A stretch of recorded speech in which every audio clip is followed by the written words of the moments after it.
आइए आज की क्लास की शुरुआत हम सब त्रिपदी वंदना के साथ करते हैं। सभी के हाथ आनंद केंद्र पर जुड़े हुए।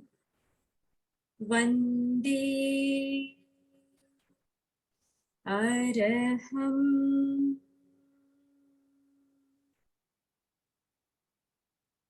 वंदे गुरुवरम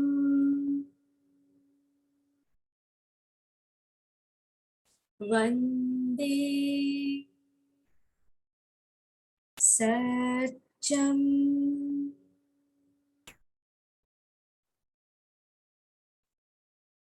आदरणीय मोदी जी सर और हमारे साथ आज जुड़े हुए सभी प्रेक्षा प्रशिक्षकों और प्रेक्षा साधकों को सादर जय जिनेंद्र।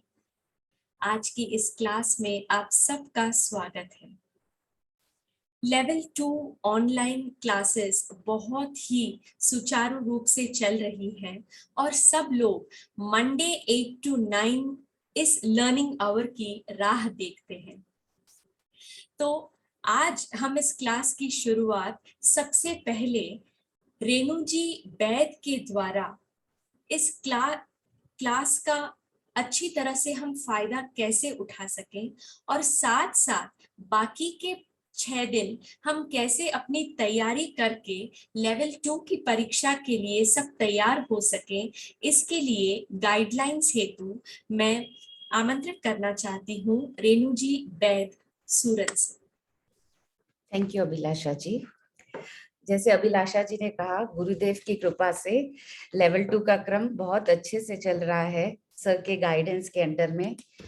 तो सबसे पहले नए पार्टिसिपेंट्स काफी जुड़े हैं इन दिनों ग्रुप में, और जो भी लगभग 300 पार्टिसिपेंट्स हो गए, 2 ग्रुप बने हैं। और सबसे पहले मैं सभी से ये निवेदन करना चाहूंगी, हम्बल रिक्वेस्ट, कि आप ये लेवल 2 की क्लासेस जरूर अटेंड करें, चाहे आप लेवल 2 ट्रेनर हो या 1 हो। इससे होगा क्या, एक तो आपका रिवीजन होगा, एटलीस्ट जो हमने सीखा है वो हम भूलेंगे नहीं, उतना रहेगा। प्लस कुछ ऐड होगा, कुछ रिवीजन हो जाएगा। हर बार हमें नया कुछ जानने को मिलता ही है। जिज्ञासा समाधान भी सर इतने अच्छे से करते हैं। तो प्लीज ये क्लासेस सभी को अटेंड करनी है। अब आते हैं हम बात प्रिपरेशन की। तो जैसे कि पहले भी बताया गया है कि लेवल 2 का portion as compare to level 1 बहुत ह्यूज है। तो तैयारी भी हमें एकदम सिस्टमेटिक वे से और अभी से करनी होगी, ताकि जब तक एग्जाम्स आए स्मूथली सब कुछ हम कंप्लीट कर ले। लर्निंग, आसन, थ्योरी, नोट्स, प्रेजेंटेशन। तो आज बेसिकली मैं बताना चाहूंगी कि जो हमारे 2 मेन टॉपिक वे कायोत्सर्ग और अंतर यात्रा, इसके नोट्स हमें कैसे बनाने हैं। तो सबसे पहले आपको जो होमवर्क दिया जाता है या जो पेजेस रीड करने का बताया जाता है, जीवन विज्ञान की रूपरेखा, दर्शन और प्रयोग, उसको अच्छे से स्वाध्याय करें। उसके बाद जो भी आपके नोट्स बनाने, आपको चार्ट्स दिए गए हैं हर एक चैप्टर में। जैसे कायोत्सर्ग का चार्ट है पेज नंबर 245 पे, जीवन विज्ञान की रूपरेखा। तो ये चार्ट से आपको नोट्स बनाना है। इसमें तथ्य दिए गए, प्रमाण हमारे कुछ काम का नहीं, तथ्य। So prepare notes according to this chart. और एक बात, ये जो भी चार्ट से आपको लिटरली ये लर्न करने ही होंगे। लेवल 2 में ये सबसे इंपॉर्टेंट है कि जो भी चार्ट है, कायोत्सर्ग का दिया गया है, अंतर यात्रा, शरीर प्रेक्षा, ये चार्ट्स तो आपको लर्न करने ही होंगे। तो एक काम ये कर सकते हैं कि एक A4 साइज पेपर पर आप कायोत्सर्ग, अंतर यात्रा, शरीर प्रेक्षा, श्वास प्रेक्षा, सभी के आप प्रयोजन, प्रक्रिया, आध्यात्मिक, साइंटिफिक सारे एक लिख सकते हो, या 2 चार्ट पेपर पे, और उसको आपके वॉल पे या कहीं भी आप उसको लगा सकते हैं, ताकि ये सब पॉइंट्स आपके सामने रहे। क्योंकि एट द लास्ट कई बार मैं देखती हूँ कि बहुत कंफ्यूजन हो जाता है शरीर प्रेक्षा का प्रयोजन या इसका लाभ। तो ये अभी से अगर आप लोग इसको इस वे में करेंगे तो बहुत इजी हो जाएगा। ये एक इम्पॉर्टेंट मैं बताना चाहूंगी कि अभी से इस तरह से आप प्रिपेयर करें, चार्ट्स लर्न करें, prepare notes according to the charts, पहले कायोत्सर्ग है तो कायोत्सर्ग का सीधा आप प्रयोजन से मत स्टार्ट करिए, पहले कायोत्सर्ग का अर्थ लिखिए, उसका इंट्रोडक्शन दे। कभी भी हमें प्रेजेंटेशन के लिए भी कहा जाता है तो डायरेक्टली ऐसे कायोत्सर्ग का आध्यात्मिक पर्सपेक्टिव, थोड़ा उसका इंट्रोडक्शन देना है, उसका अर्थ लिखना है, फिर प्रयोजन लिखें। प्रयोजन में पहला पॉइंट है भेद विज्ञान, तो उसके आगे 4-5 लाइन आप उसको एक्सप्लेन करिए। फिर स्पिरिचुअल पर्सपेक्टिव यानी रिलेटेड टू आत्मा, और जो भी पॉइंट्स दिए गए हैं उसके आगे पहले पढ़ के 4-5 पॉइंट्स अपनी भाषा में लिखने का प्रयास करें। वैज्ञानिक स्वरूप, रिलेटेड टू साइंस। फिर प्रक्रिया, प्रक्रिया में एक बात बताना चाहूंगी विशेष करके कि आपको टेक्निक तो लिखनी है, साथ में write dos and don'ts. For example अंतर यात्रा था तो वहां पे डोंट्स लिखना है, सावधानी लिखनी है कि ज्यादा समय तक नहीं करना है। या कायोत्सर्ग है तो उसमें आप लिख सकते हैं 3 मुद्राएं कौन सी है, खड़े रहकर, बैठकर या लेटकर, तो वो चीजें भी ऐड करनी है। प्रिकॉशंस लिखना है, कुछ एक्स्ट्रा टिप है, जैसे अंतर यात्रा में था कि चैतन्य केंद्र का हम रुकते हुए भी जा सकते हैं। तो इस तरह आप छोटी छोटी चीजें ये ऐड करके और उसको एक अच्छे से डिस्क्राइब कर सकते हैं। फिर परिणाम, परिणाम से सबसे इंपॉर्टेंट है खाली बेनिफिट्स नहीं लिखना है। कायोत्सर्ग से शारीरिक तनाव खत्म होता है, मानसिक तनाव खत्म होता है, साथ में आपको उसका लॉजिक भी लिखना है, रीजन कि कैसे कैसे वो खत्म होता है। तो एज अ ट्रेनर हर एक परिणाम का आपको लॉजिक बताना आना चाहिए। तो अगर लिखते समय आप कहीं अटक रहे या नहीं समझ में आ रहा है तो आप वो क्वेरी भेजिए, जिज्ञासा भेजिए, सर की धृति में वृद्धि कैसे होती है कायोत्सर्ग में, समझ में नहीं आया। जब आप पढ़ेंगे, नोट्स बनाएंगे, ध्यान करेंगे तो जिज्ञासाएं आएंगी। तो इसीलिए नोट्स भी बनाना बहुत इंपॉर्टेंट है। प्रैक्टिस ध्यान डेली, आसन और प्राणायाम आपको करना है। और सबसे इम्पोर्टेंट एक मैं जो अपनी जो मैंने अनुभव किया है वो बात शेयर करना चाहूंगी कि जो भी आप सीख रहे हैं या नोट्स बना रहे हैं, ट्राई टू स्पीक या दूसरों को एक्सप्लेन करना चाहिए। इससे होगा क्या, आपकी प्रेजेंटेशन स्किल्स भी बढ़ेगी और दूसरे में आपको याद अच्छे से रहेगा। क्यों? क्योंकि एक बुक में पढ़ रही थी, उसमें आया according to studies we remember 10% of what we read, 20% of what we hear, 30% of what we see, 50% of what we see and hear। जैसे हम पीपीटी देखेंगे और सुनेंगे आज रेणु जी से, तो वो हमें आधा याद रहता है। 70% of what is discussed with others, 80% of what we experience, and a staggering 95% of what we teach to others। इतना या तो आप डिस्कस करिए या फिर किसी को सिखाइए, घर में बताइए, तो प्रेजेंटेशन स्किल्स बढ़ेगी, आपको याद रहेगा, तो लेवल 2 की तैयारी भी अच्छे से होगी। ये बताने का आज मेरा मुख्य प्रयोजन यही था कि आप सबको मोटिवेट कर सके, ताकि आप लेवल 2 की तैयारी को एक डेली रिचुअल की तरह या ऑल्टरनेट डे आप इसको करें और इतने अच्छे से आपकी तैयारी हो, आपकी ये डेली रिचुअल हैबिट बन जाए। क्योंकि कहा गया है motivation is what gets you started, habit is what keeps you going. ओम अरहम। Thank you so much Renu ji. I hope कि ये सारी गाइडलाइंस आप सभी पार्टिसिपेंट्स के लिए बहुत ही यूजफुल रही होंगी और आशा करती हूँ कि आप सबने लिखा भी होगा जो भी आपको अभी बताया गया था। तो आइए आज के इस क्लास को हम आगे बढ़ाते हैं। आज का बहुत ही इंटरेस्टिंग विषय है जिसके बारे में आज हम सुनने वाले हैं।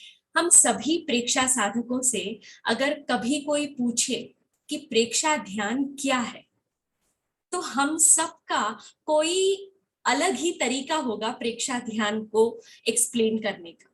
कोई छंद से करेगा, कोई मुक्तक से करेगा, कोई गद्य लिख देगा, कोई पद्य लिख देगा, कोई एक शब्द में ही प्रेक्षा ध्यान को बताने की ताकत भी रखेगा।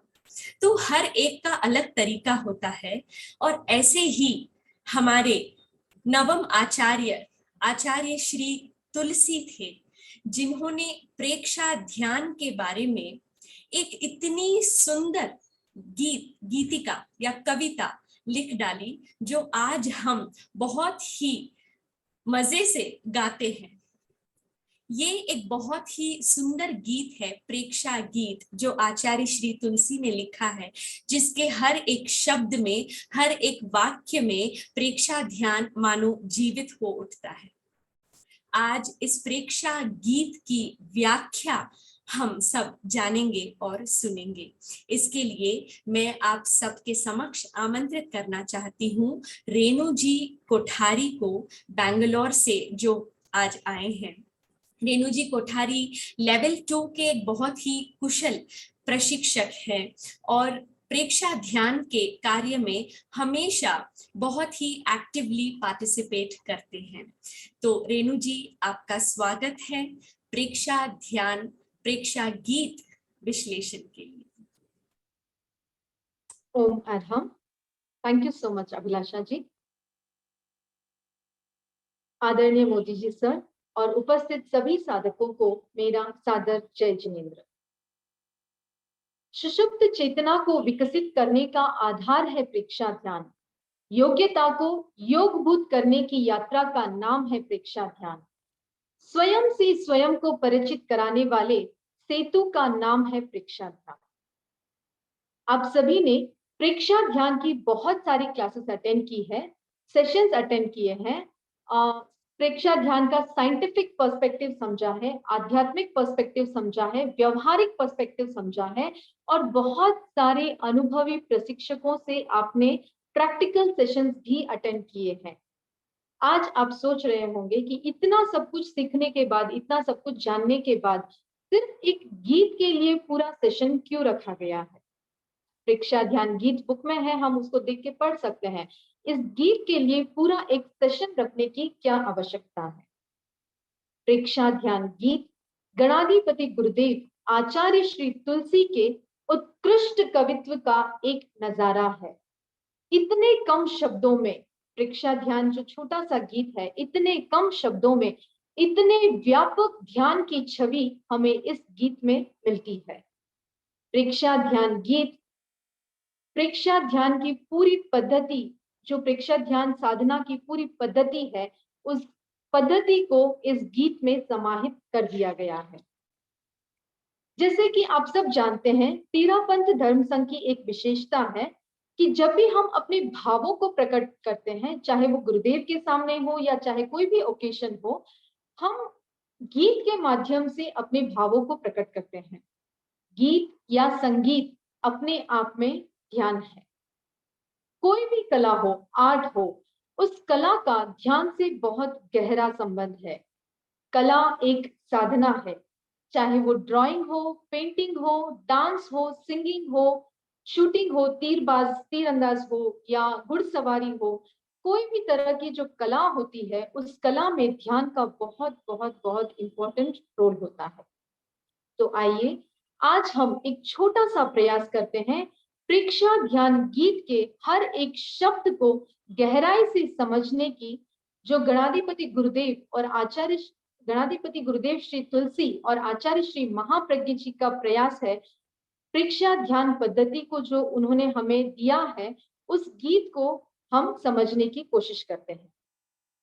सबसे पहले तो एक छोटा सा ब्रीफ में बता देती हूँ आपको। जो 5 पद्य है प्रेक्षा ध्यान गीत के, हर एक पद्य एक टॉपिक को इनैक्ट करता है, उसको संबोधित करता है।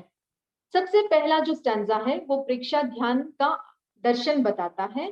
सेकेंड स्टैंजा उपचार को बताता है, व्यक्तिगत लेवल पर, हमारे शारीरिक और व्यक्तिगत लेवल पर जो उपचार है उसको संबोधित करता है। थर्ड स्टैंजा शरीर विज्ञान को बताता है। फोर्थ स्टैंजा नेशनल और इंटरनेशनल लेवल पर जो विश्व की जो समस्या है उस पर एक नजर डालता है। और जो लास्ट स्टैंजा है वो प्रेक्षा ध्यान के जो अंग है, 8 अंग है, उसको दर्शाता है। प्रेक्षा ध्यान गीत, इस गीत को जब हम रिसाइट करते हैं, जब हम गाते हैं, तो वो मतलब ऐसे जैसे नॉर्मल गीत जब हम गाते हैं तो उसमें वो भाव नहीं होते, लेकिन जब हम प्रेक्षा ध्यान गीत को हम भावों से गाते हैं, उसका मीनिंग, उसका भावार्थ समझकर उन भावों के साथ जब हम गाते हैं ध्यान आसन में आंखें बंद करके, तो वो हमारा ध्यान बन जाता है। आज तक आपने प्रेक्षा ध्यान गीत को बहुत बार गाया होगा, लेकिन आज के इस सेशन के बाद जब आप प्रेक्षा ध्यान गीत के इस भावार्थ को समझ जाएंगे, एक एक शब्द के अर्थ को आप समझेंगे और उस अर्थ के साथ, यानी चाहे कोई मंत्र हो या गीत हो, मंत्र भी जब हम उच्चारण करते हैं उसका मीनिंग हमें पता होता है और उस भावों के साथ जब हम उसका उच्चारण करते हैं तो उसका जो इफेक्ट होता है वो मल्टीपल्स बढ़ जाता है। तो जब हम प्रेक्षक ध्यान गीत को भी अर्थ के साथ समझकर भावों से जब हम गाते हैं तो वो हमारा ध्यान बन जाता है। अभिलाषा जी, स्लाइड प्लीज।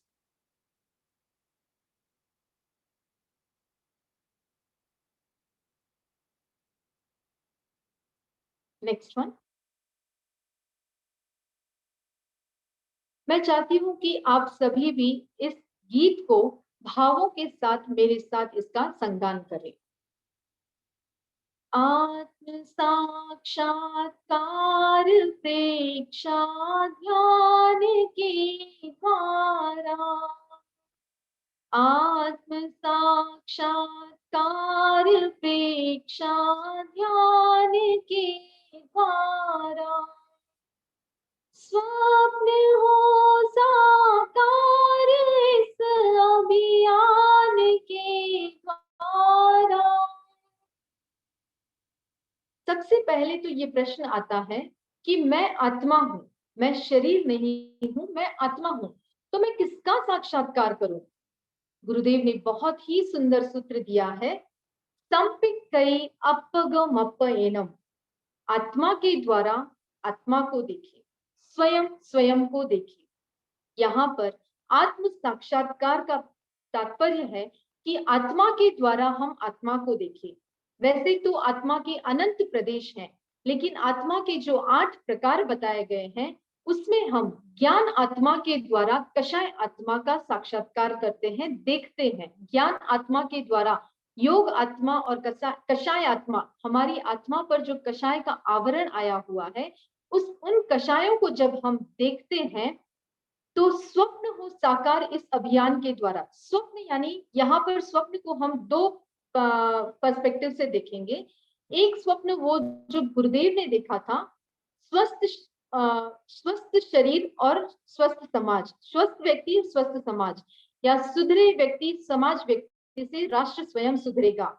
ये जो गुरुदेव का सपना था वो सपना पूरा होगा इस अभियान के द्वारा। और हमारा जो स्वप्न है, यानी हमारा जो लक्ष्य है चित्त शुद्धि का, वो स्वप्न भी पूरा होगा इस अभियान के द्वारा, प्रेक्षा ध्यान के द्वारा। Next slide please. आत्मना आत्मावलोकन है यही दर्शन, है यही दर्शन, अंतरात्मा में सहज हो सत्य का स्पर्शन, सत्य का स्पर्शन, क्षीण हो संस्कार अंतर ध्यान के द्वारा। आत्मना आत्मावलोकन है यही दर्शन। जो प्रेक्षा ध्यान पद्धति है उसका आधार है जैन दर्शन। भगवान महावीर की साधना, संवर और निर्जरा की साधना। जैन दर्शन बताता है कि हम आत्मवादी हैं, हम आत्मा में बिलीव करते हैं, पूर्व जन्म और पुनर्जन्म में बिलीव करते हैं। जैसे कि कुछ लोग होते हैं, जैसे क्रिश्चियन होते हैं, वो आत्मा में बिलीव नहीं करते हैं, रीबर्थ में वो बिलीव नहीं करते हैं। लेकिन हमारा जो दर्शन है, जैन दर्शन जो है, वो आत्मा में बिलीव करता है, पूर्व जन्म और पुनर्जन्म में भी बिलीव करता है। वैसे तो हम हमेशा बाहर मुखी होते हैं, बाहर की दुनिया को देखते हैं। हमारी 5 इंद्रियां जो होती है वो बाहरी जगत में जो मटेरियल लाइफ है उससे ज्यादा अटैच होती है। लेकिन जब हम अंतर्मुखी बनते हैं, जब हम अपने भीतर के जगत को देखते हैं, आत्मा अवलोकन करते हैं, अपनी आत्मा का अवलोकन करते हैं, तो हमें अपनी आत्मा का साक्षात्कार होता है।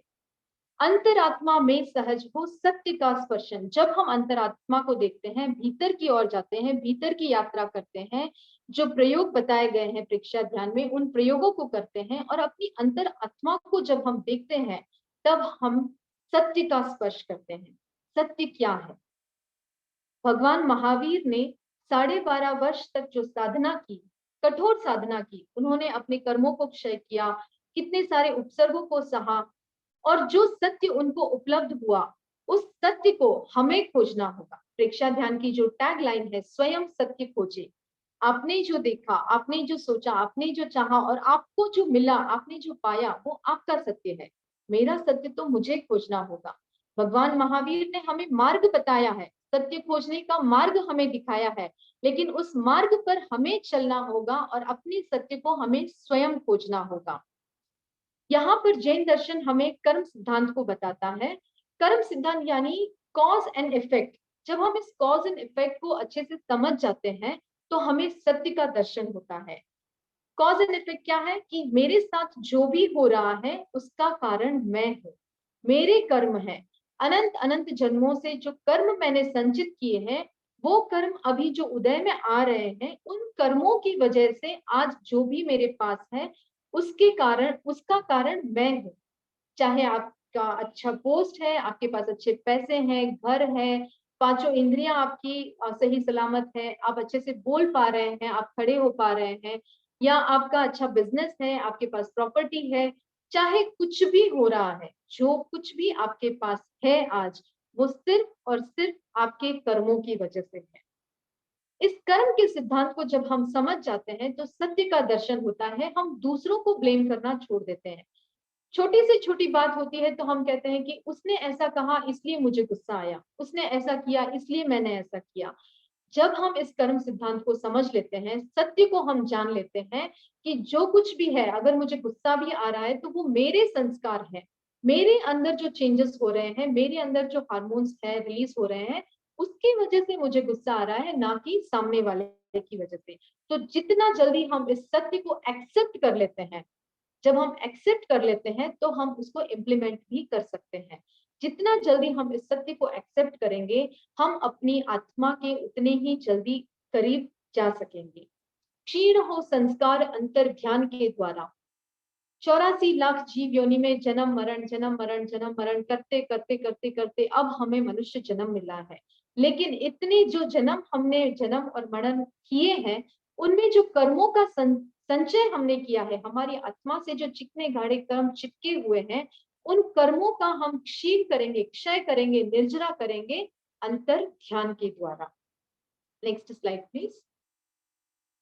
मानसिक संतुलन जागृति और चित्त समाधि, और चित्त समाधि, निकट आती दूर जाती, व्याधि आदि उपाधि, व्याधि आदि उपाधि, प्रेम का विस्तार निज संधान के द्वारा।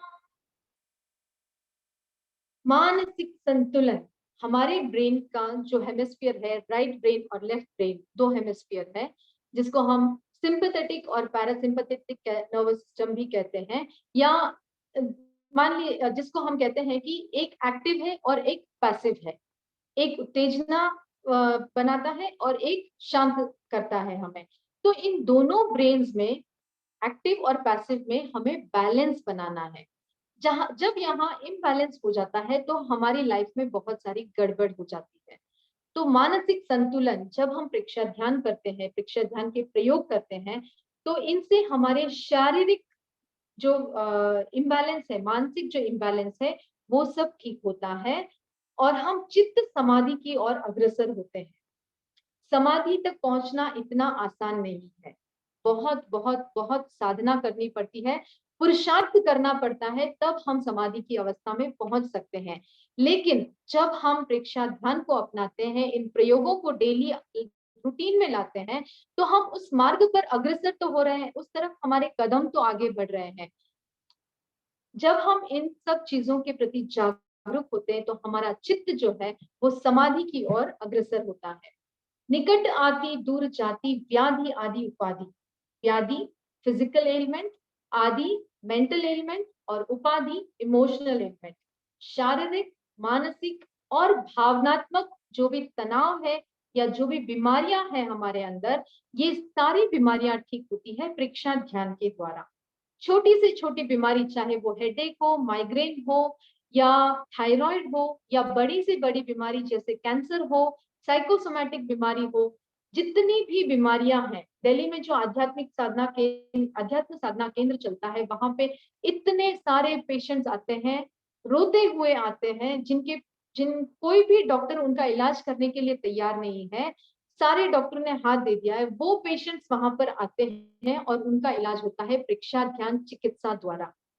प्रेक्षा ध्यान पद्धति में हर एक तरह की बीमारी का इलाज है, चाहे वो फिजिकल हो, मेंटल हो या इमोशनल हो, साइकोसोमैटिक हो। छोटी से छोटी बीमारी और बड़ी से बड़ी बीमारी का इलाज प्रेक्षा ध्यान में बताया गया है।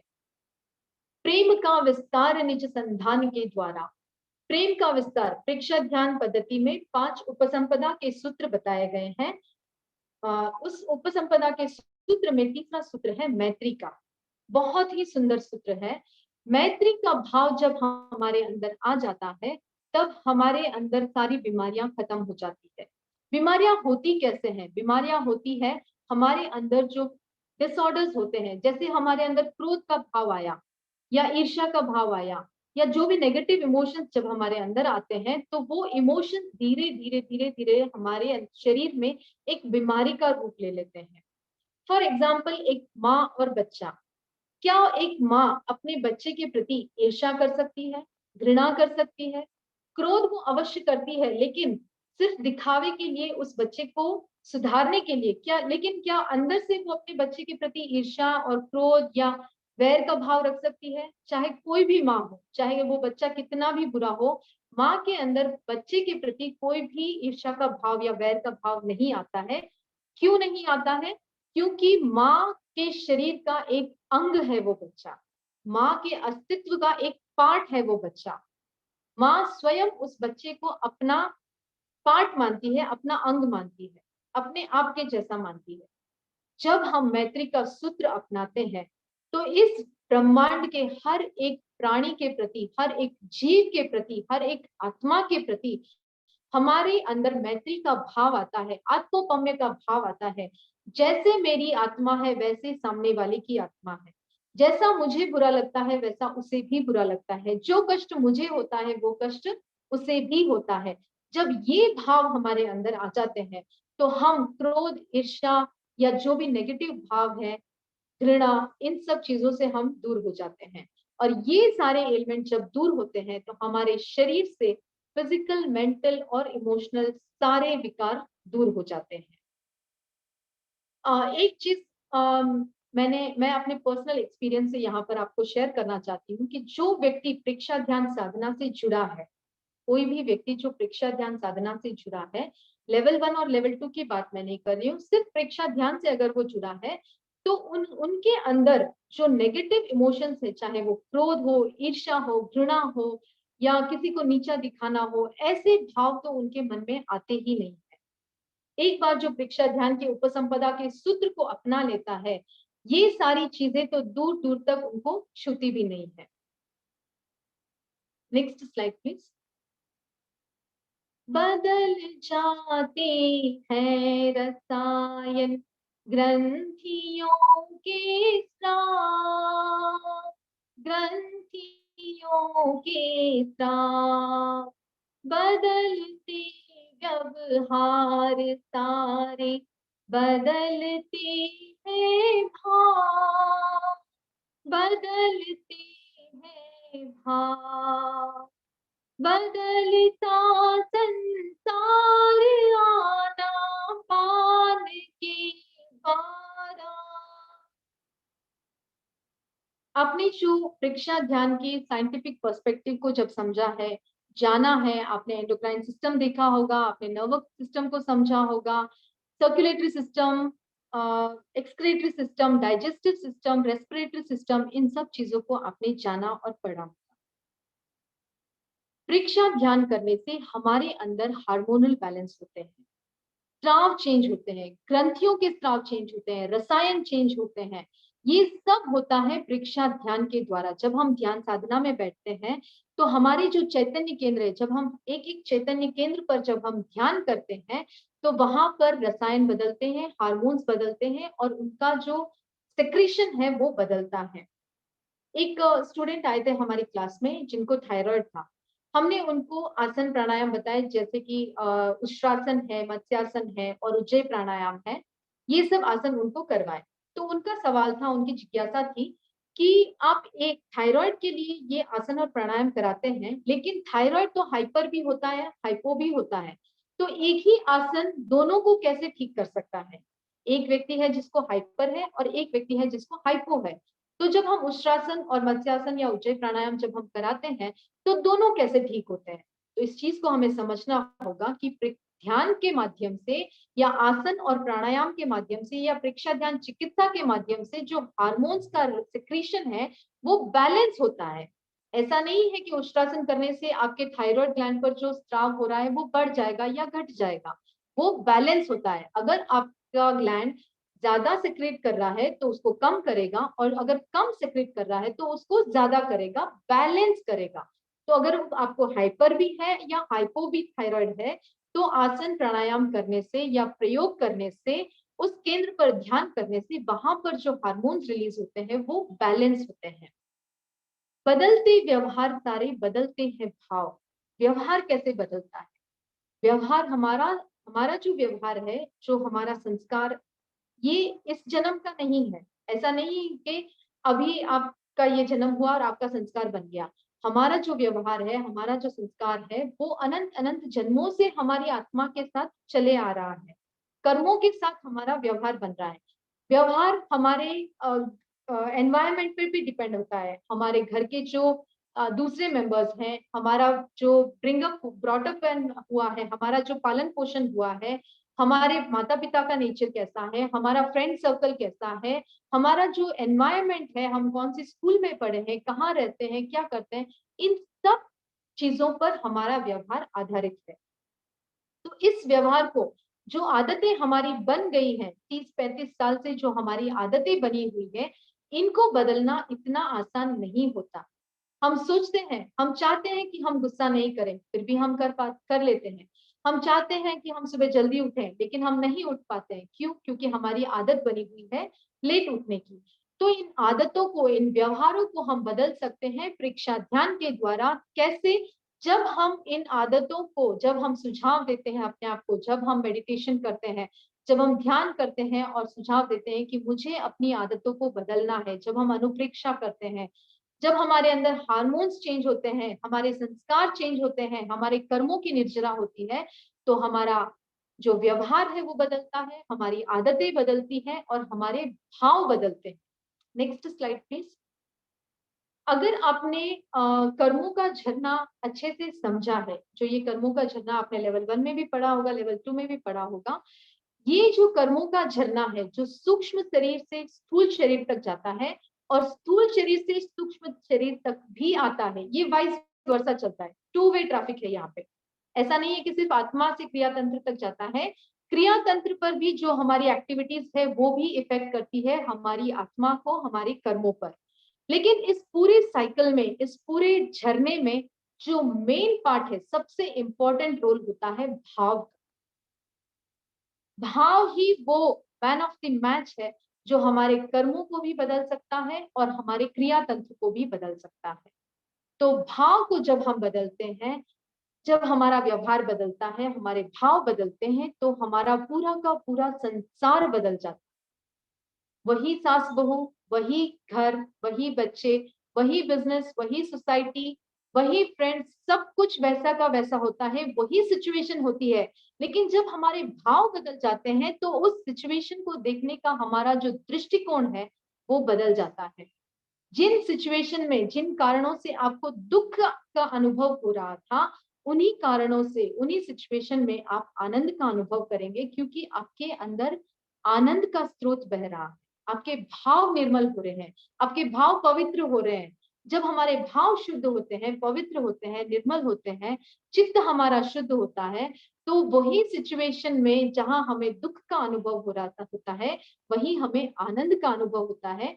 हम आनंद के लिए मटेरियलिस्टिक लाइफ पे या बाहर की चीजों पर डिपेंडेंट नहीं होते हैं, हमारे अंदर ही आनंद का स्राव बहता रहता है निरंतर। तो जब ये सारी चीजें बदलती है, और ये सृष्टि का नियम है, सृष्टि का नियम है बदलना, जो आज है वो वैसा कल नहीं रहेगा। सृष्टि का नियम है बदलना, हर एक चीज, हर एक वस्तु बदलती है। हमारे शरीर के अंदर जो अरबों खरबों सेल्स है, हर सेल हर क्षण प्रति क्षण बदल रहा है। आप अगर अपने बचपन की फोटो निकाल कर देखेंगे तो आप इतने छोटे से गोलू मोलू बहुत क्यूट से बच्चे थे, अभी आप इतने बड़े हो गए। क्या ये एक दिन में हुआ? क्या ये एक महीने में हुआ? क्या ये एक मिनट में हुआ या इतने सालों में हुआ? नहीं, ये हर क्षण हुआ।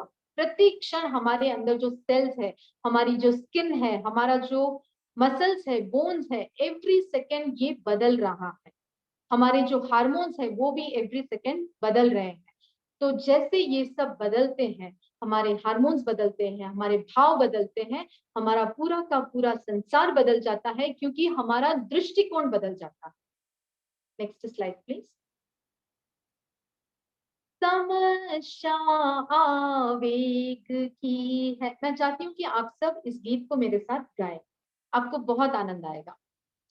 समस्या आवेग की है, विकटतम जग में, विकटतम जग में, आदतों की विवशता है, व्याप्त रग रग में, व्याप्त रग रग में, हो रहा उपचार इस अवदान के द्वारा। आज के इस युग में जो नेशनल और इंटरनेशनल समस्याएं हैं, गणाधिपति गुरुदेव श्री तुलसी, आचार्य श्री तुलसी और आचार्य श्री महाप्रज्ञ जी ने न सिर्फ व्यक्तिगत लेवल पर, सामाजिक लेवल पर, बट इंटरनेशनल लेवल पर जो समस्याएं हैं उनके बारे में भी चिंतन किया और उनका भी समाधान हमें दिया है। चाहे वो कोरोना जैसी महामारी हो या यूक्रेन और रशिया का जो युद्ध है, ऐसी बड़ी बड़ी समस्याएं, बहुत सारी समस्याएं हैं। ऐसी बड़ी बड़ी समस्याओं का समाधान भी हमें जीवन विज्ञान और प्रेक्षा ध्यान में मिलता है। कोरोना काल में भी प्रेक्षा ध्यान, जो प्रेक्षा ध्यान का साधक है, वो बहुत इजीली उसको फाइट करके बाहर निकल गया। जो प्रयोग हमें बताए गए हैं, जो आसन और प्राणायाम हमें बताए गए हैं, जिनकी वजह से हम इन चीजों से फाइट कर सकते हैं, इन समस्याओं का समाधान हम ढूंढ सकते हैं। सबसे बड़ी समस्या है आवेग और आवेश। आज दुनिया में जितनी भी प्रॉब्लम्स है, सब आवेग और आवेश के ऊपर डिपेंडेंट है। गुस्सा बहुत जल्दी आ जाता है, थोड़ा सा कुछ किसी ने कहा, थोड़ा सा हमारा अप्रिय कुछ घटित हुआ और हमें गुस्सा आ जाता है। छोटे से छोटे बच्चे से लेकर बड़े बूढ़े हर एक व्यक्ति, कोई ऐसा नहीं है जो गुस्से से वंचित है। हर एक व्यक्ति को गुस्सा आता है, चाहे वो कितना भी सॉफ्ट नेचर है, कितना भी वो चाहता है कि मैं गुस्सा नहीं करूं, पर कभी ना कभी, कहीं ना कहीं, किसी ना किसी सिचुएशन में हमें गुस्सा आ ही जाता है। ये क्यों आता है? क्योंकि हमारे अंदर जो एड्रिनल ग्लैंड है, वहां पर हमारे जो स्राव रिलीज होते हैं, उससे हमें गुस्सा आता है। या जो भय कह दो, जो डर है, ये सारी चीजें कैसे आती है? हमारे अंदर होती है, बाहर कुछ भी नहीं होता है। जो भी होता है हमारे अंदर होता है, ये हमारे रग रग में बसा हुआ है। ये जो आदतें हैं हमारी, गुस्से की आदत है या जो भी आदतें हमारी है, ये हमारे रग रग में बसी हुई है। इनको खत्म करना या इनको बदलना एक या दो दिन का काम नहीं है, निरंतर अभ्यास का काम है। जब हम रेगुलर प्रैक्टिस करते हैं, जब हम प्रेक्षा ध्यान का प्रयोग निरंतर करते हैं, तो ये जो हमारे आवेग और आवेश की जो प्रॉब्लम है, ये धीरे धीरे धीरे धीरे खत्म होगी। एकदम से नहीं होगी, धीरे धीरे होगी। बहुत सारे लोग हैं जो एक्सपीरियंस अपना जब शेयर करते हैं, प्रेक्षा ध्यान के जो साधक हैं, जो शिविर अटेंड करते हैं या जो सेशंस अटेंड करते हैं, सबसे पहला उनका रिएक्शन यही होता है कि मेरा गुस्सा कम हो गया है। मैं जो प्रतिक्रिया करती थी वो प्रतिक्रिया कम हो गई है। छोटी छोटी बात पे जो मैं रिएक्ट करती थी, गुस्सा करती थी, बच्चों को डांटती थी, सबसे पहला उनका एक्सपीरियंस यही होगा कि ये जो आवेग और आवेश है वो मेरे अंदर कम हो गया है। हो रहा उपचार इस अवदान के द्वारा, बड़ी से बड़ी समस्या, छोटी से छोटी समस्या, चाहे जो भी हो, हर समस्या का समाधान हो रहा है इस अवदान के द्वारा, प्रेक्षा ध्यान के द्वारा। अनुप्रेक्षा और लेशा ध्यान का योत्सव, ध्यान का योत्सव, श्वास प्रेक्षा से धरा पर उतर आए स्वर, उतर आए स्वर, हृदय हो विकार केवल ज्ञान के द्वारा, हृदय हो विकार तुलसी ज्ञान के द्वारा, आत्म साक्षात्कार प्रेक्षा ध्यान के द्वारा।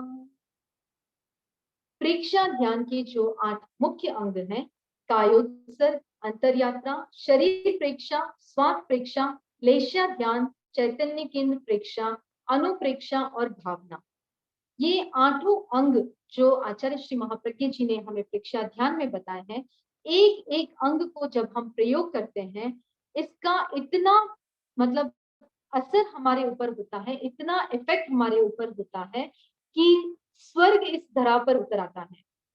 स्वर्ग वहां कहीं आकाश में नहीं है। इस प्रेजेंट मोमेंट को, ये आज जो अब हम जी रहे हैं, इस प्रेजेंट मोमेंट में अगर हम सुख का अनुभव कर रहे हैं, सुख की अनुभूति हमें हो रही है, तो वही हमारे लिए स्वर्ग है। एक चीज हम यहाँ पर क्लियर कर दें कि कर्म और आत्मा, उनका जो रिलेशन है वो कैसा है। यानी कि किसी ने पूछा कि कर्म पहले आया या आत्मा पहले आई। अगर आत्मा या जीव, जिसको हम जीव कहते हैं, आत्मा जीव है, शरीर पुद्गल है, अगर जीव पहले आया तो कर्म किसने किया? जीव आया कहाँ से? हम कहते हैं ना कि ये जन्म हमें मिला है तो हमारे पुराने कर्मों के माध्यम, कर्मों की वजह से हमें ये मनुष्य जन्म मिला है। अगर जीव पहले आया तो ये कर्म किए किसने?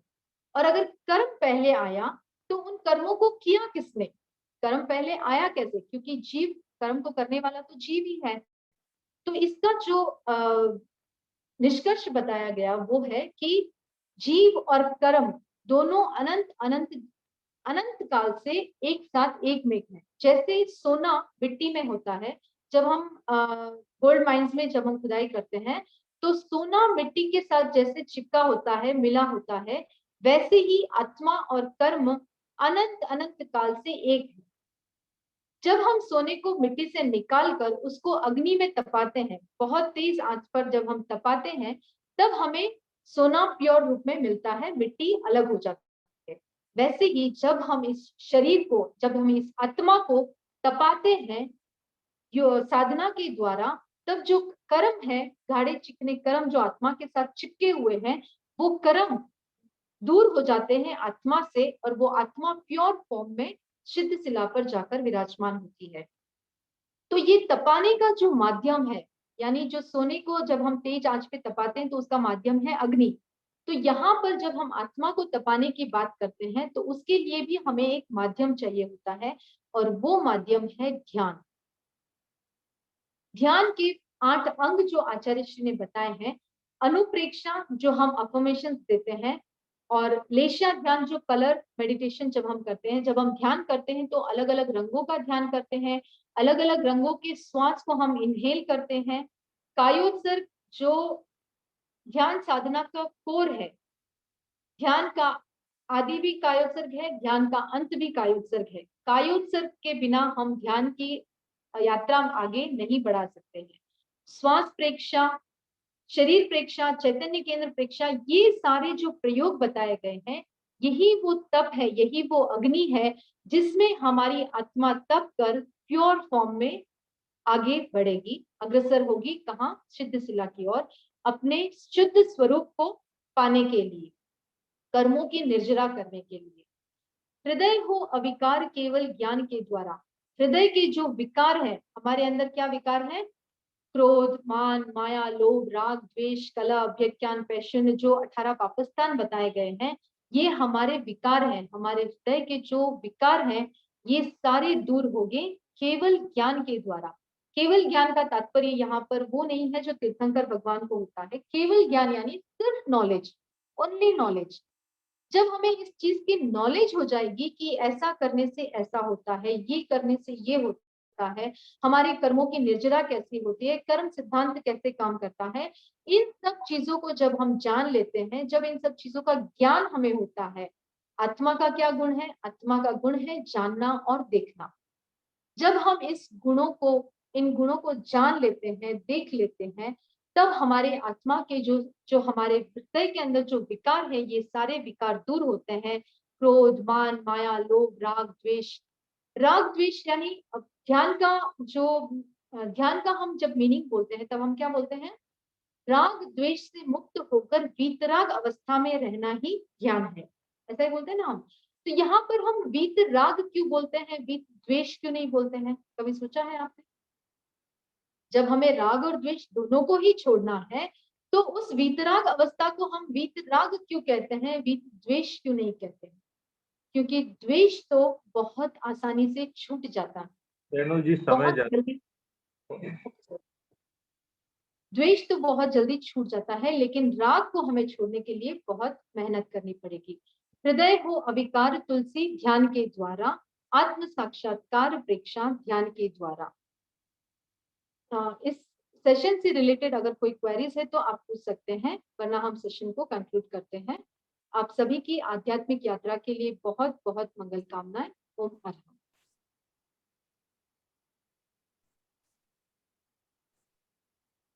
Thank you so much Renu ji, आपने बहुत ही सुंदर तरीके से हमें प्रेक्षा गीत के भावार्थ को समझाया, उसके लिए आपके प्रति बहुत बहुत आभार। Thank you. सर, आज के सेशन से रिलेटेड प्रश्न ले। हाँ लीजिए प्लीज, हैंड रेस है। जी सर, और भी किसी के प्रश्न हो तो आप प्लीज हैंड रेस कर दीजिए। शुभा जी, आप अपने आप को अनम्यूट कीजिए प्लीज।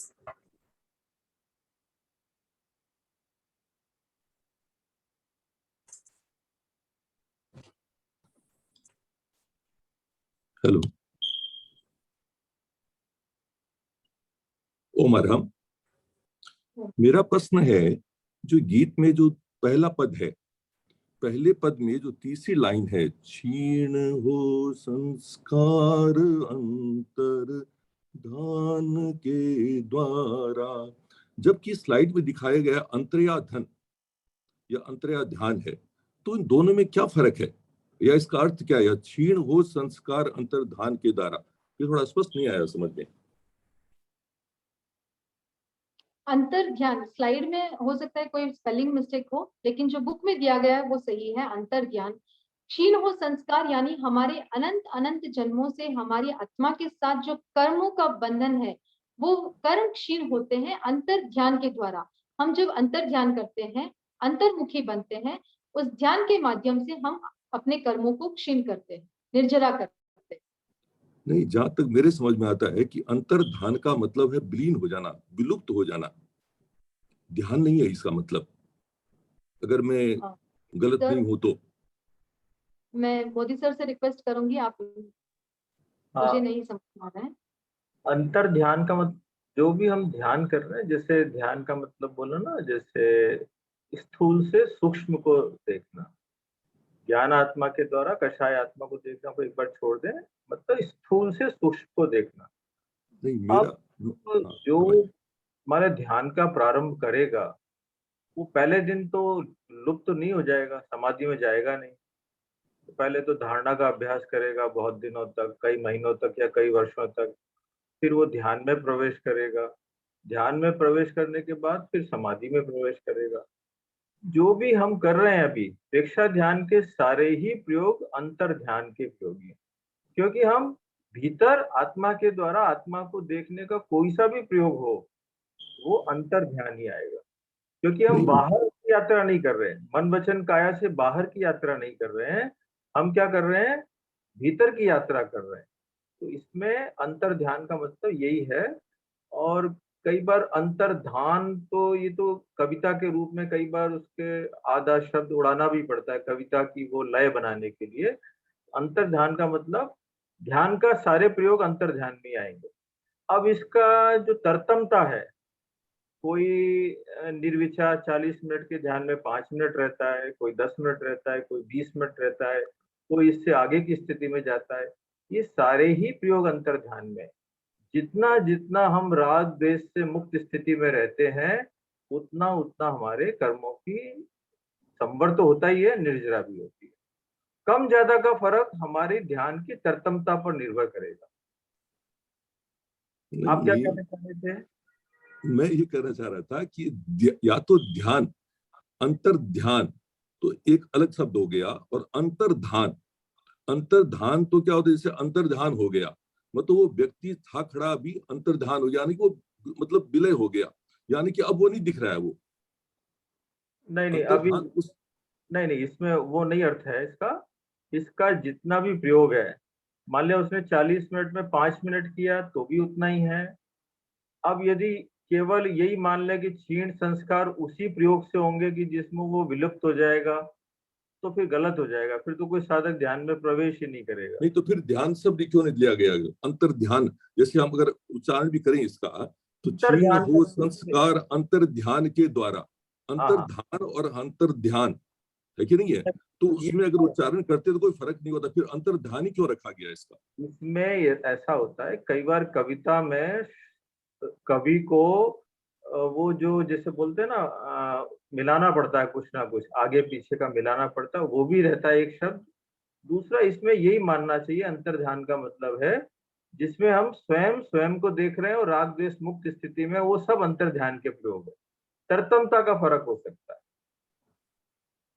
Next please. जी sir, thank you sir. Seema ji Garg अपने आप को अनम्यूट करें।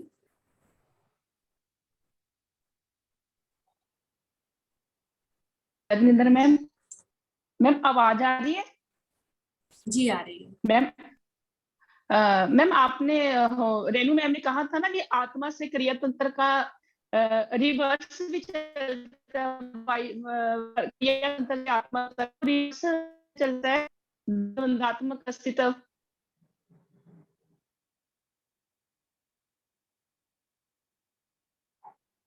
अभिलाषा जी आवाज आ रही है? मुझे उनकी आवाज नहीं आ रही है।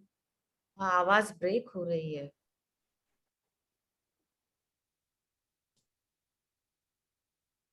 तब तक कोई दूसरा प्रश्न ले लीजिए जब तक उनका लिंक हो जाए।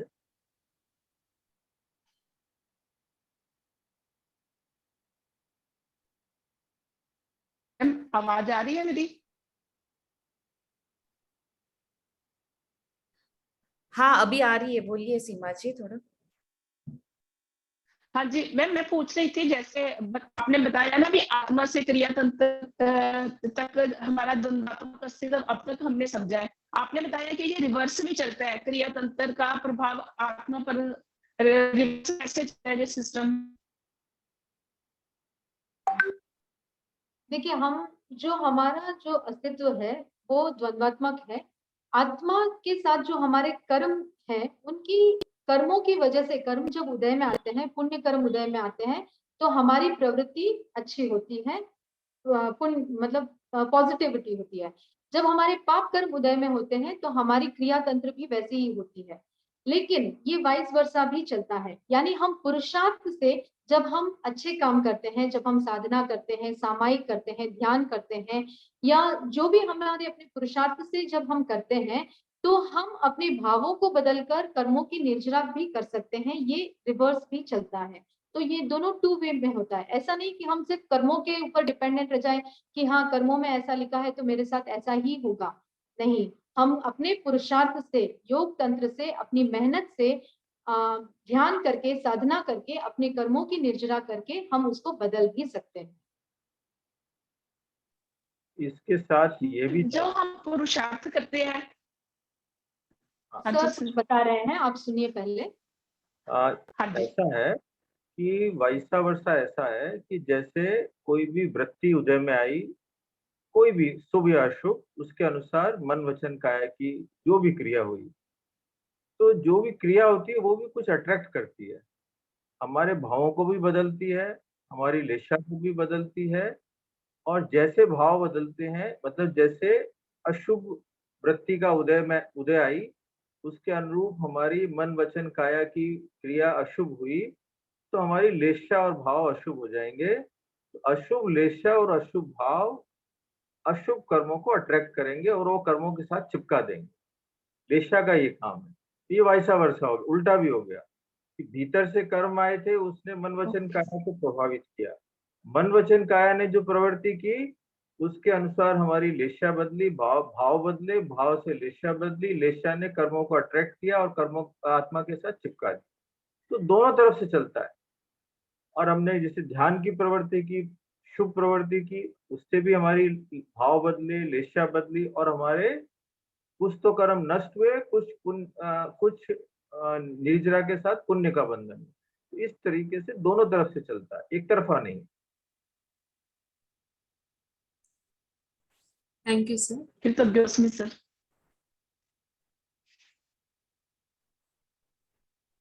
विमल जी राम का अपने आप को अनम्यूट करें। सीमा जी की आवाज नहीं है। विमला राका सर। जय जिनेन्द्र सर। हेलो, हाँ जय जिनेन्द्र, आवाज आ रही है क्या? हेलो जी आ रही है। हाँ सर, मेरा क्वेश्चन आज से रिलेटेड नहीं है, कायोत्सर्ग और सम्मोहन से रिलेटेड है कि जैसे कायोत्सर्ग में हम स्वयं करते हैं तो ऑटो सजेशन के द्वारा करते हैं, और जब दूसरों को करवाते हैं तो हम उनको सुझाव देके करवाते हैं। तो मतलब सम्मोहन और कायोत्सर्ग में जो एक अंतर है कि सम्मोहन में हम दूसरे व्यक्ति के द्वारा उनको सम्मोहित बनाया जाता है, तो कायोत्सर्ग में भी जब हम करवाते हैं तो दूसरों को मतलब अपन दूसरों को सम्मोहित ही कर रहे हैं, मतलब तो वो इसमें कुछ अंतर, थोड़ा सा मेरे को इसमें कुछ कंफ्यूजन था सर। अंतर ये है, सम्मोहन जैसे हम जो कायोत्सर्ग कराते हैं ना, हम उसको सम्मोहित नहीं करते हैं, हम उसको ये बोलते हैं आप सुझाव दो, आप अपने चित्त को पैर के अंगूठे पर ले जाओ, आप अपने पैर के अंगूठे को सुझाव दो। सम्मोहित करना नहीं हुआ, ये हुआ हम उससे करवाते हैं वो काम। तो उसको शिथिलीकरण का प्रयोग हम कराने में सहयोग कर रहे हैं, हम बोल बोल कर उससे करवा रहे हैं। ये नहीं होता है, सम्मोहन में शिथिलीकरण का प्रयोग केवल वो अपनी वॉइस से करते हैं, वॉइस के प्रभाव से वो उसको शिथिलीकरण हो जाता है। तो दोनों में बहुत बड़ा अंतर है। और कायोत्सर्ग व्यक्ति स्वयं करता है, बस हम तो केवल सहयोग करते हैं, प्रशिक्षक सहयोग करते हैं। अच्छा जी जी सर। रेणु जी पारख अपने आप को अनम्यूट करें। जय जिनेन्द्र। जैसे कि अभी आप बता रहे थे ना, तो उसमें जीव पहले आया या कर्म, ये वाला क्वेश्चन आया था बीच में, और इसका आंसर मुझे जैसे समझा आपने बताया कि अनंत अनंत काल से ये संबंध चलता आ रहा है। पर वो जी शांत एक बार, ये क्वेश्चन रिलेटेड नहीं है, हमको केवल प्रेक्षा ज्ञान पढ़ना है, तत्व ज्ञान नहीं पढ़ना। आपको कोई तत्व ज्ञान बताए, इसके बारे में प्रश्न पूछे जाए। Okay sir, okay. ज्ञान के बारे में प्रश्न पूछे, ये तत्व ज्ञान की क्लास है ना। नेक्स्ट कीजिए। आरती जी प्रजापति प्लीज अपने आप को अनम्यूट करें। ओम हरम मैम। मोदी सर, छोटा मुंह बड़ी बात, लेकिन जैसा किसी ने अभी प्रश्न पूछा था अंतर्धान और अंतर्ध्यान, तो हिंदी डिक्शनरी के हिसाब से अंतर्ध्यान यानी भगवान का ध्यान लगाना, और अंतर्धान यानी केवल हमारे शरीर का आभास रह जाना।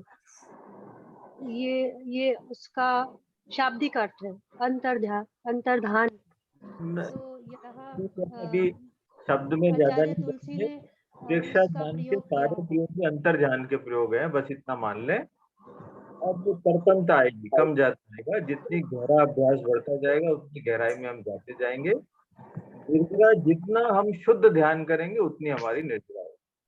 तो ये शब्दों का इसमें नहीं जाना चाहता, बस केवल ये है कि जो भी अपना जितना जितना शुद्ध ध्यान करता है उतना उतना उसके कर्म संस्कार क्षीण होते हैं।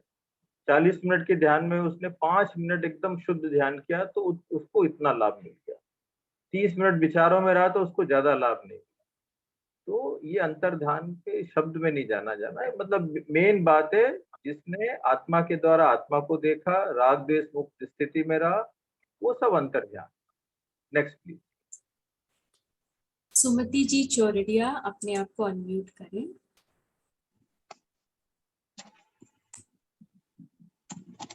जी मेरा ये ना जो सेकंड पैराग्राफ है ना, आदि व्याधि उपाधि, तो इसका मीनिंग थोड़ा मेरे को कंफ्यूजन था, यही समझना था।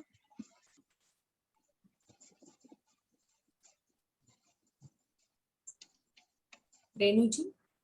हाँ, व्याधि इज फिजिकल डिसीज, आदि इज मेंटल डिसीज एंड उपाधि इज इमोशनल डिसीज। शारीरिक, मानसिक और भावनात्मक जो भी एलिमेंट है वो व्याधि, आदि और उपाधि है। शारीरिक, मानसिक और भावनात्मक। ओके। फिजिकल, मेंटल और इमोशनल। भावनात्मक yes. व्याधि। ठीक है, थैंक यू।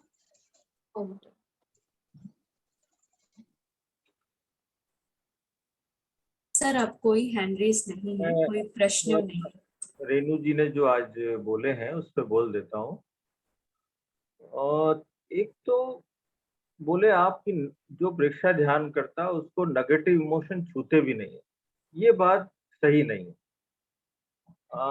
ये तो मैं भी नहीं कह सकता हूँ, जबकि मैं 40 साल से ध्यान के कम ज्यादा जितना भी करता हूँ, और इवन आचार्य श्री भी नहीं कह सकते हैं इतना, तो वीतराग कह सकते हैं केवल, जिनके सारे कर्म समाप्त हो चुके हैं। इसलिए आगे से कभी ऐसा ना बोले कि प्रेक्षा ध्यान करने वाले को नेगेटिव इमोशन छूते भी नहीं है।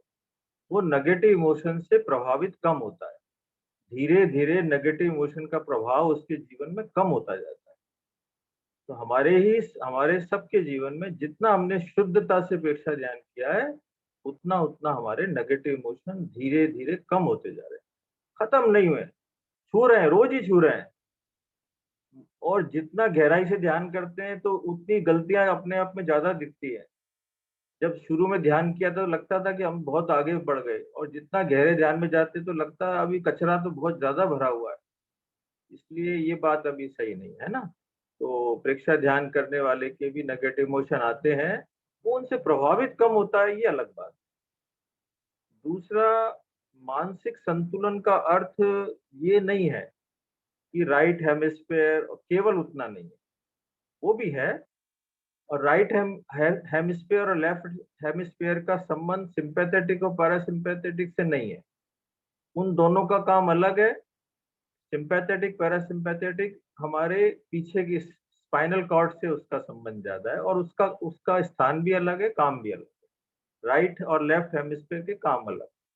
यहाँ मानसिक संतुलन का ज्यादा मतलब ये है कि जो प्रेक्षा ध्यान का प्रयोग करता है उसकी एकाग्रता बढ़ जाती है, उसके मन शांत हो जाता है, क्योंकि उसके भावों की प्योरिटी, क्योंकि हम सब मानते हैं हमारे मन का संचालक भाव है। जब हमारे भाव प्योर हो जाते हैं, भाव शुद्ध हो जाते हैं, नेगेटिव इमोशन का प्रभाव कम हो जाता है, तो मन पर फिर विचार क्या होता है, निषेधात्मक विचार भी कम हो जाता है। तो मन की निर्मलता हो जाती है, मानसिक संतुलन बढ़ जाता है, मन उसका व्यग्र नहीं रहता।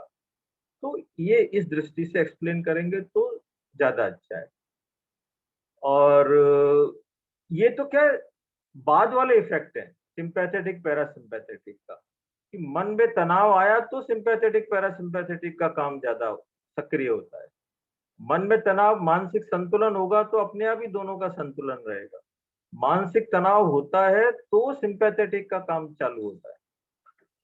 तो हमारा मानसिक संतुलन का मतलब है एकाग्रता, मन की शांति, मन हमेशा पॉजिटिव, या तो निर्विचार रहे या पॉजिटिव विचारों से भरा हुआ रहे।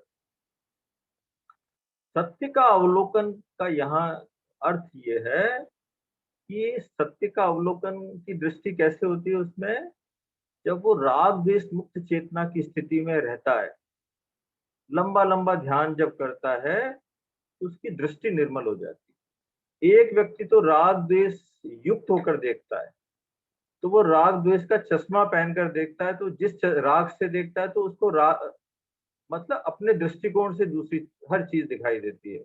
तो उस राग द्वेष के चश्मे से देखता है तो राग द्वेष जैसा दिखाता है वैसा दिखता है। लेकिन जो साधक राग द्वेष मुक्त स्थिति में चला जाता है, जब ध्यान में उसने राग द्वेष मुक्त स्थिति का अभ्यास किया है, तो पूरे दिन उसका असर रहता है। तो वह हर व्यक्ति को, हर घटना को राग द्वेष मुक्त स्थिति से देखता है, सम्यक दृष्टि से देखता है, जो जैसा है वैसा देखता है, यथार्थ को देखता है। ये है सत्य को देखने का मतलब, कि जो जैसा है वैसा देखना, सत्य को देखना है। इस सम्यक दृष्टि होता है, वो जैसा है वैसा ही देखता है। ध्यान करने से सम्यक दृष्टि का विकास होता है और जीवन के हर पहलू को, हर घटना को, हर व्यक्ति को क्या देखता है, जैसा है वैसा देखता है। मान लिया मुझे कोई व्यक्ति प्रिय है तो मैं उसको प्रियता की दृष्टि से देखूंगा, मुझे अप्रिय है तो मैं अप्रियता की दृष्टि से। यदि मैं तटस्थ हूं तो मैं तटस्थता से देखूंगा। मैं अपने दुश्मन में भी कोई गुण है तो गुण देख पाऊंगा, जब चूंकि मैं तटस्थ हूं। तो यथार्थ देखने की इसमें दृष्टि प्राप्त होती। एक तो ये दृष्टिकोण हुआ। दूसरा दृष्टिकोण ये हुआ कि जब ध्यान की गहराई में जाते हैं, हम जानते हैं कि ध्यान की गहराई पे जाने को चित्त पटु होता है, सूक्ष्म होता है। जब चित्त पटु बनता, सूक्ष्म बनता है, तो हमारे शरीर के बहुत सारे रहस्य हमारे सामने उद्घाटित होते हैं। तेजस शरीर के, लेश्या के, अध्यवसाय के, भाव जगत के इतने सारे सत्य हैं, रहस्य हैं, वो हमारे सामने जो हमने केवल किताबों में पढ़े थे वो उद्घाटित होते हैं। ये भी सत्य को जानना। अंतर जगत के सत्य भी उद्घाटित होते हैं, हमारे को सम्यक दृष्टि भी प्राप्त होती है। तो सत्य का अवलोकन करने की दृष्टि प्राप्त होती है हमारी। मतलब जितना ध्यान करेंगे, ध्यान सदेगा, ज्ञाता दृष्टा भाव सदेगा, उतनी उतनी हमारी सत्य को देखने की दृष्टि स्पष्ट होती है। और इसके बाद जो अभी प्रश्न जो आए हुए हैं, 2 प्रश्न सपना जी ने भेजे हैं। तो सविता जी के प्रश्न है दोनों, उत्पाद व द्रव्य के बारे में प्रश्न है। तो एक तो सविता जी हैं क्या एक बार, क्योंकि इनका प्रश्न जब आया था तो मैंने शायद 1 या 2 हफ्ते पहले ये सॉल्यूशन इनको दिया भी था। सविता जी है क्या?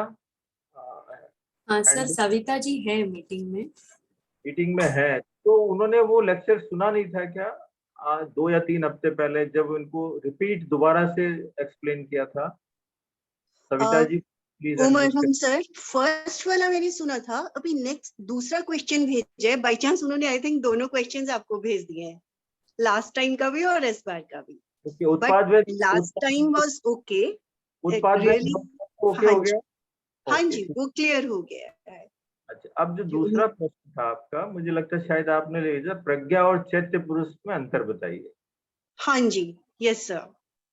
चैत्य पुरुष का एक तो मीनिंग ये है, चैत्य पुरुष का मतलब हमारी चेतना मान ले एक तरीके से। चैत्य पुरुष मतलब हमारा चैत्य पुरुष, भीतर की चेतना जग जाए। एक चैत्य पुरुष का दूसरा मतलब और भी है। एक बार जब सन 89 में योगक्षेम वर्ष मनाया गया था, तो एक चैत्य पुरुष की कल्पना की गई थी। उसका मस्तिष्क का दोनों हाथ की कल्पना की गई थी, दोनों पैर की कल्पना की थी, पेट की, सीने की, आदि आदि कल्पना की गई थी कि एक चैत्य पुरुष में क्या क्या गुण होने, इस टाइप से कुछ चैत्य पुरुष की कल्पना की गई थी। और वो गुण मुझे याद नहीं है, हालांकि मैं उस समय वहां था भी, तो वो मुझे याद नहीं है। मैं देखूंगा, कभी मुझे मिलेंगे तो मैं उसका अर्थ बताऊंगा। लेकिन एक जनरल प्रेक्षा ध्यान के संदर्भ में यदि चैत्य पुरुष का मतलब ले, तो चैत्य पुरुष का मतलब है हमारी भीतर की चेतना से मतलब है। तो यदि जैसे चैत्य पुरुष जग जाए जो गीत भी है, तो यहाँ चैत्य पुरुष का जग जाए का मतलब है कि मेरे चेतना जग जाए, चेतना आत्म साक्षात्कार बढ़े, हमारी चेतना प्रकाशमय हो, मतलब चेतना निर्मल बने, आदि आदि, ये सारे अर्थ इसमें। अब दूसरा जो प्रश्न है आपका प्रज्ञा, ये दोनों थोड़े अलग। प्रज्ञा का मतलब तो आप शायद आपने पिछली बार थे तो समझा होगा कि प्रज्ञा का मतलब है तत्व निर्धारण करने की भीतर की शक्ति प्राप्त होना, कि चेतना की निर्मलता इतनी बढ़ जाए कि सामने कोई भी प्रश्न आए, कोई भी तत्व का निर्धारण करने की बात आए, तो क्या हो जाए कि हमारे भीतर की चेतना स्वयं समाधान दे दे। जैसे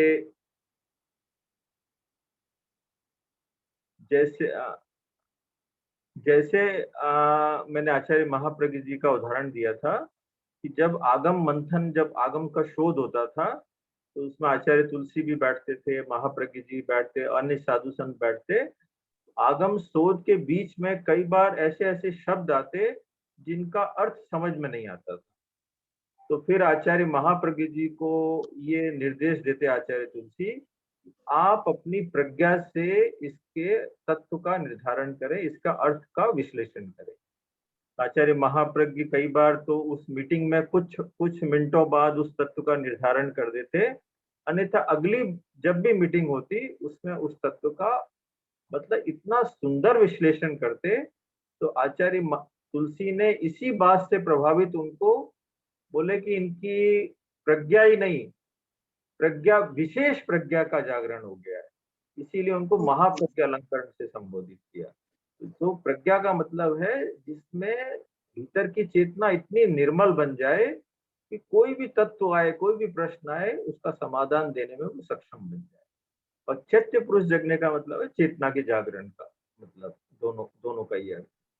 ओके, पर ऑलमोस्ट दोनों रिलेटेड टाइप ही है, मतलब ऑलमोस्ट नियरेस्ट हैं दोनों। देखिए क्या चेतना का जागरण का मतलब है ब्रॉड है, चेतना का निर्मलीकरण होगा तो उसमें ज्ञान का भी जागरण होगा, शक्ति का भी जागरण होगा, आनंद का भी जागरण होगा। प्रज्ञा का संबंध थोड़ा ज्ञान से ज्यादा है।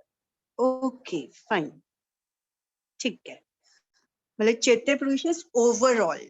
यस, ओवरऑल चेतना का जागरण हो जाए। और अभिलाषा जी और कोई शायद 2 हैंड रेज हैं, देखिए ये रेणु जी से संबंध है क्या? जी सर। Thank you sir.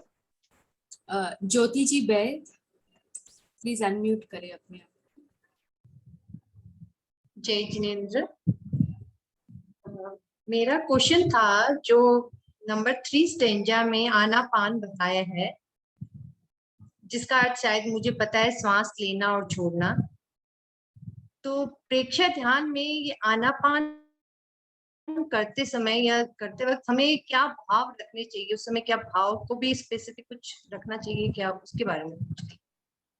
हाँ, बदलता संसार आनापान के द्वारा, यानी हमारा पूरा संसार बदल जाता है इस छोटी सी प्रक्रिया जिसका नाम है आनापान। आनापान यानी बिल्कुल सही है, breathe in and breathe out, जो हमारी ब्रीदिंग है, श्वास लेना और छोड़ना, इसको आनापान कहते हैं।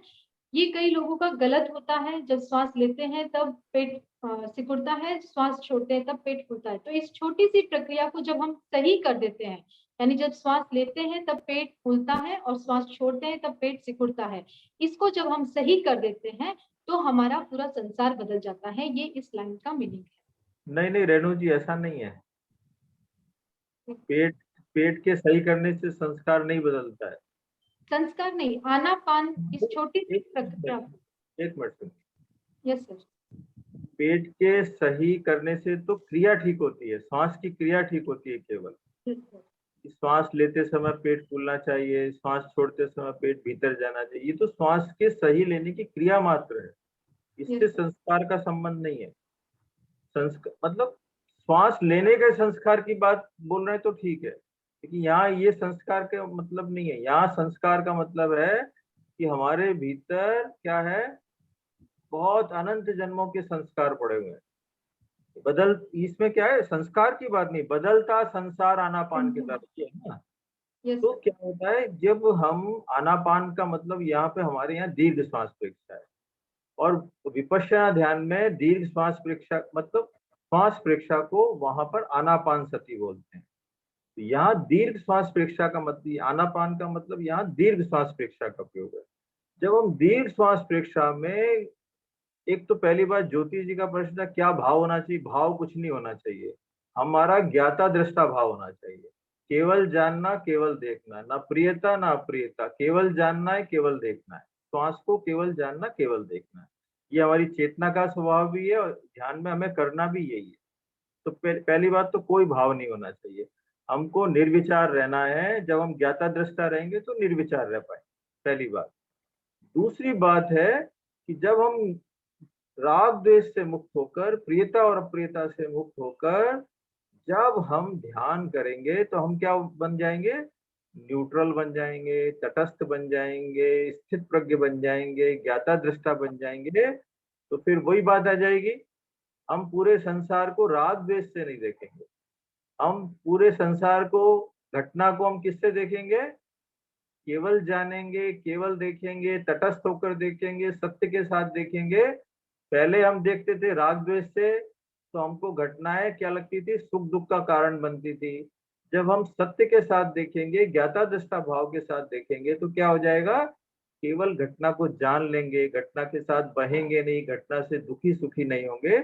इस तरीके से आनापान के प्रयोग से, दीर्घ श्वास प्रेक्षा के प्रयोग से हमारा संसार बदल जाएगा। हर समय जब हम सुख दुख से परे चले जाएंगे, सुख दुख से परे जाने का मतलब है आनंद में स्थापित हो जाना, हर समय हम आनंद में रह पाएंगे।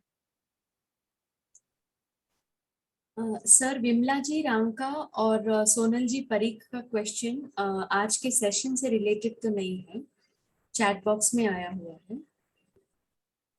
अगले सेशन में लीजिए, क्योंकि आज समय भी 9:15 हो चुके हैं।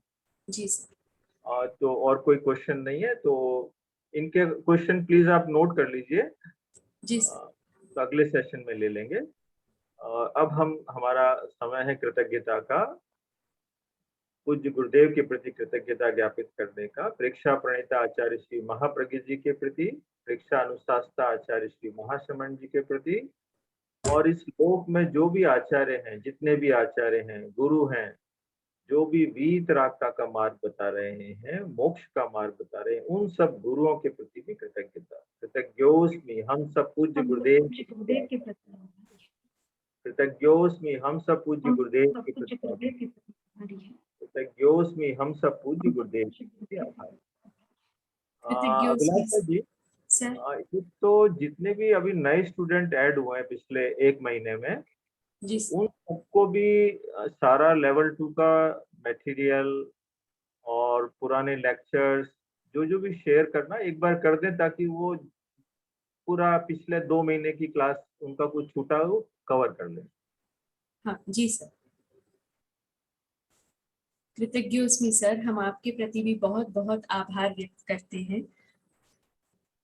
कृतज्ञोस्मि रेणु जी आज के सेशन के लिए, और सभी participants thank you very much. आशा करती हूँ आज का सेशन आपके लिए बहुत ही यूजफुल रहा होगा, और सेशंस अटेंड करने के साथ साथ आप सब अपने नोट्स बनाते रहें, ताकि आपकी तैयारी बहुत अच्छी तरह से हो सके।